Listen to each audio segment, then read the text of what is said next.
When Rosa Luxemburg wrote the collection of articles in 1899 that would later be published collectively as Reform or Revolution, Germany was in a period of rapid social change. Anti-socialist laws had recently been repealed by Germany's ruling class, and the SPD, Germany's Social Democratic Party, had decided to take a stance of gradual social reforms centered around trade unions and parliamentarism in an attempt to transform Germany's capitalist state into a socialist one slowly. The events that would follow the repealing of these laws and the SPD's reformist stance would go on to shape European and world history immensely. To understand the opportunist SPD and Luxemburg's revolutionary role during this time, let's discuss who Luxemburg was and how she came to revolutionary conclusions. Rosa Luxemburg was born to a Jewish family in Russian-controlled Poland in 1871. She spoke both Polish and German at home and learned to speak Russian as well. Due to a medical issue with her hip as a child, she had a permanent limp. During secondary school in 1886, she joined the Polish Proletariat Party. One of her first major political actions was the organization of a general strike. This would be the first of many encounters with law enforcement and her continuous attempts to evade imprisonment. Under the pursuit of the Russian police, she fled to Switzerland in 1889 and enrolled at the University of Zurich, where she majored in political science. She later became one of the first women in the world to achieve a doctorate in that area. Soon after, Luxemburg left Switzerland for Berlin, where she was looking to work with the largest party in the Second International, the SPD. The SPD during this time preferred to rely on electoralism and a strategy of attrition popularized by Edward Bernstein, an SPD party member. After arriving in Germany, Luxemburg immediately opposed and criticized this reformist attitude within the party. Luxemburg states, quote, "It is not true that socialism will arise automatically from the daily struggle of the working class.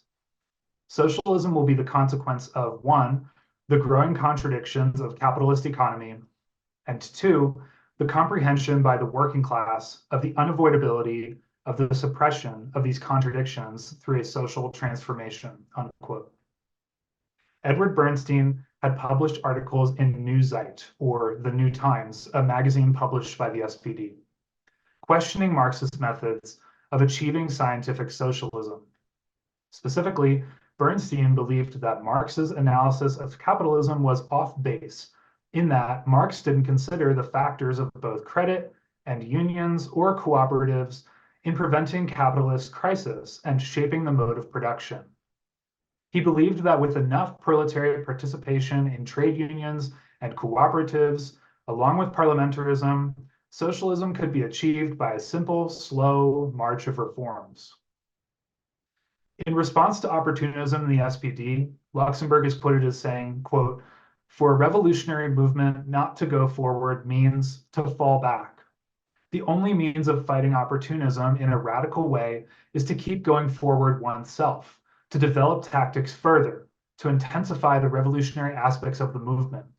Generally speaking, opportunism is a plant that grows in swamps, spreading quickly and luxuriantly in the stagnant water of the movement. When the current flows swiftly and strong, opportunism dies away by itself," unquote. In Reform or Revolution, Luxemburg responds to and argues against Bernstein's idealist theories. She asserts that socialism is not an idealist utopia that we should strive towards achieving someday in the distant future.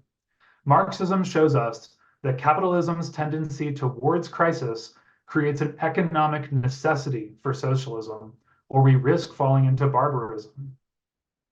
Writing about social reform, Luxemburg identifies that any reforms handed out by the ruling class can be taken away just as quickly, as soon as the ruling class's profit margins begin to drop. Capitalism has a built-in tendency for the profit rate to fall, as previously described by Marx. Reform cannot be seen as a method by itself of achieving social change in society. It can be used as a motor to drum up support for the revolutionary cause and to build class consciousness among the workers. However, if it is seen as an end in itself, there will be no change in the mode of production. Capitalism's contradictions prevent this. Bernstein argued that capitalism was no longer inclined towards crisis, as over the past several decades in Europe, it had shown a greater capacity for adaptation and varied modes of production. Additionally, due to the rise in wages and conditions of the middle class from trade union activity, capitalism has changed in the decades since Marx's analysis, and the time of the capitalist crisis has passed. Luxemburg argues that this theory is in a direct contrast to scientific socialism.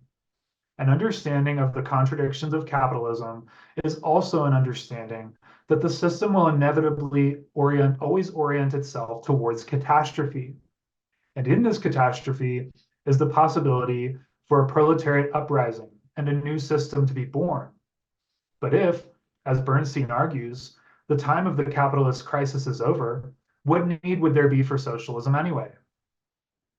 Luxemburg argues that Bernstein's conception of socialism is purely idealistic on this basis. As Luxemburg says, quote, "We have here, to use simpler language, an idealist explanation of socialism. The explanation of socialism as the result of the material development of society falls to the ground," unquote. Either a socialist transformation of the capitalist system is a necessity due to the materialist understanding of its inner contradictions that result in collapse, or these supposed means of adaptation, such as unions and parliamentarism, will suppress capitalism's internal contradictions, resulting in no economic necessity for socialism. Bernstein believes that the gradual rise of trade union membership is the progressive realization of socialism. But has Bernstein even read Marx's theory? The major function of trade unions is to provide workers with a means of realizing the capitalist law of wages by selling their labor at current market prices. However, none of what a trade union can accomplish under capitalism can affect the law of wages. Unions push back against exploitation, but they do not have the power on their own to end this exploitation altogether.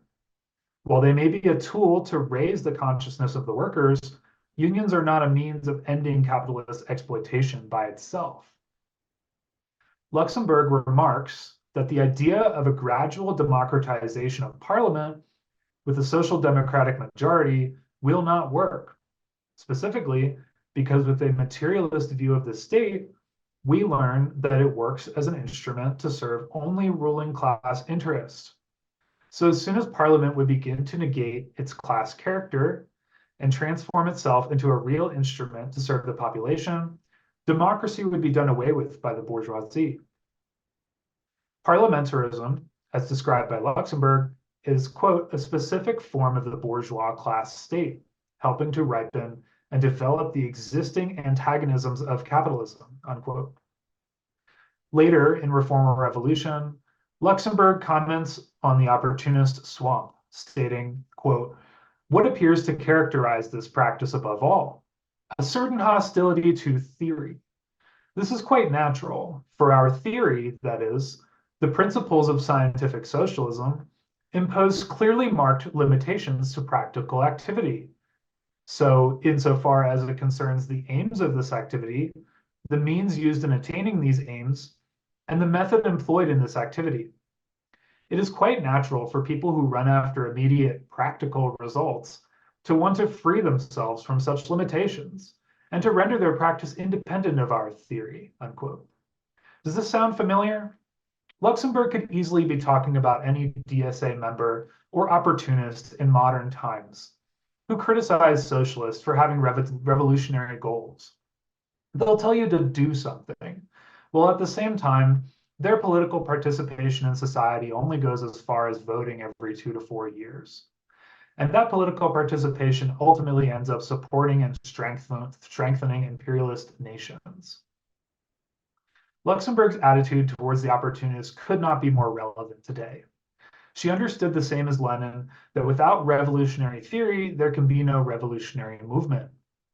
That history is motivated by a class struggle, and that only a revolution could truly change the social dynamic in society rather than a purely logical opportunism. When the 1905 Russian Revolution broke out, Luxemburg decided to travel to Warsaw in Russian-controlled Poland to assist with strike efforts. While there, she was imprisoned due to her political activities. During her time in prison, she wrote letters advocating for the political strike as a new form of revolutionary struggle. Luxemburg stated that the SPD cannot and should not wait with fatalism, with crossed arms, for a revolutionary situation to occur, or for the spontaneous popular movement to fall from the sky. On the contrary, it has the duty, as always, to anticipate the course of events, seeking to precipitate them, unquote. When World War I broke out, the European socialist parties, including the SPD, voted in favor of the war budgets of their various nations. This was a break from the internationalism that had been growing for decades among European socialists. Karl Liebknecht, an SPD member of parliament, was the only party member in Germany to object to the war budget. For this, he was expelled from the SPD. Liebknecht and Luxemburg had previously formed a working relationship due to their shared revolutionary goals. Because Luxemburg decided to agitate directly against the war, she was imprisoned for the better part of the next 3 years. In modern times, you may sometimes hear Luxemburg's name being used as an example of liberal dissent towards the harsh dictatorship of the Bolsheviks.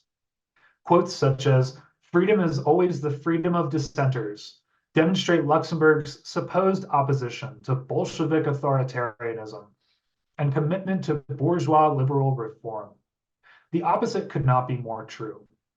While Luxemburg did have criticisms of decisions made during the 1917 October Revolution and afterward, she made these criticisms from the position of a revolutionary who supported the Bolsheviks and was a close friend and comrade of Lenin.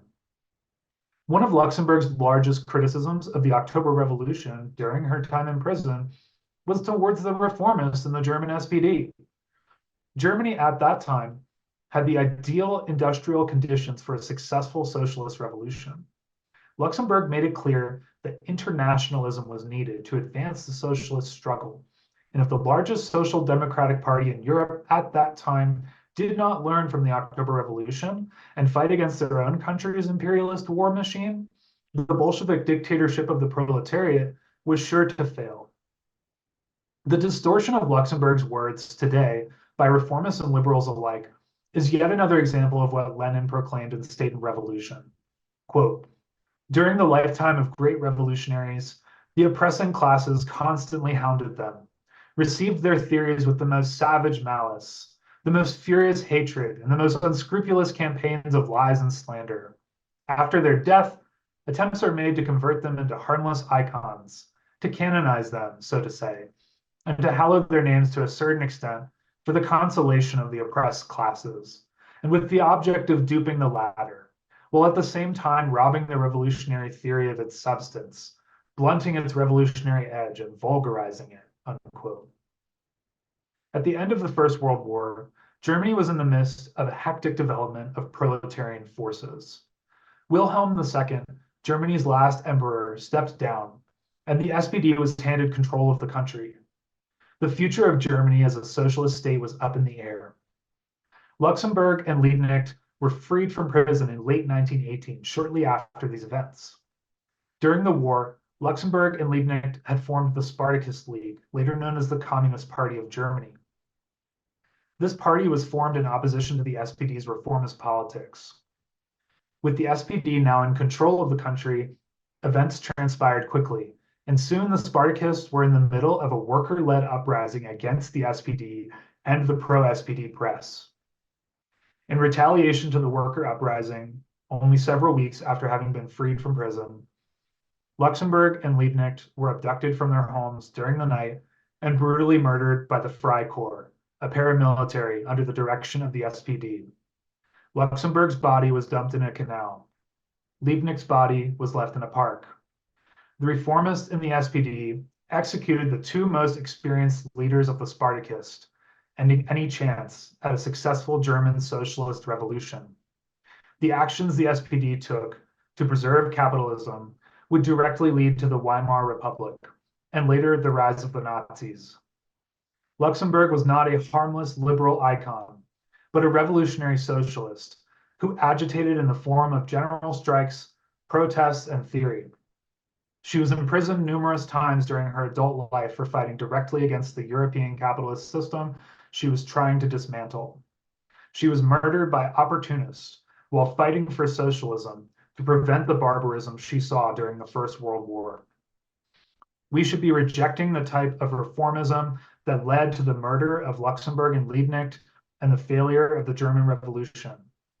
Just the same as we should be rejecting reformist organizations today, like the DSA, who shepherd socialists directly into the imperialist Democratic Party. In Luxemburg and Liebknecht's memory, we as communists should be fighting for revolution, not reform.